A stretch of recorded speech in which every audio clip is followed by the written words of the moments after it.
ሴቶች ፓንታችሁ እንደዚህ ከለር ሲቀይር ኦር ደግሞ ብሊች ሲያደርግ የምትጨናነቁ አላችሁ። ላይክ ኢንፌክሽን ተፈጥሮ ነው ወይ እኔ ጋር የሆነ ችግር አለ ወይ ብላችሁ ትሳቅቃላችሁ። ሶ ማወቅ ያለባችሁ ነገር ይሄ የጤና ምልክት ነው። ሶ ለምንድን ነው የሚፈጠረው የሚለውን ስናይ ኖርማሊ የሴት ልጅ የማህፀን ፈሳሽ አሲዲክ ነው። ይሄም ታስቦበት ነው። ምክንያቱም ውስጥ ላክቶባሲላ የምትባል ባክቴሪያ ልጅ ፈርመንቴሽን ትፈጥርና ይሄንን አሲዲቲ ለእናንተ ፕሮቴክሽን እናንተን ለመጠበቅ ስትል ይሄንን አሲዲቲ ትፈጥራለች። ሶ እንደዚህ አሲዲክ ሲሆን መጥፎ ባክቴሪያ፣ ፈንገስ የመሳሰሉት ለማደግ አይመቻቸውም። ሶ እናንተ ጤነኛ የሆነ ፈሳሽ ይኖራቸዋል። ማሳከክ አይኖረውም፣ መጥፎ ጠረን አይኖረውም የመሳሰሉት።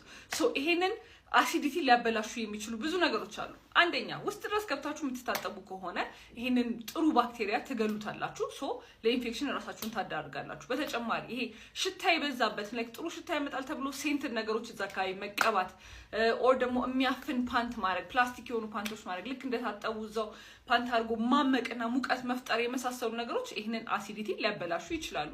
ኢቨን አንዳንድ ጊዜ ከወንዶች ጋር ግንኙነት በሚደረግ ሰዓት የወንድ የዘር ፈሳሽ ቤዚክ ስለሆነ ይህንን አሲዲቲ እንትን የመቀነስና በዛውም ባክቴሪያል ቫጂኖሲስ የመሳሰሉት ኢንፌክሽን ሊያዳርገን የሚችል ነገር ነው።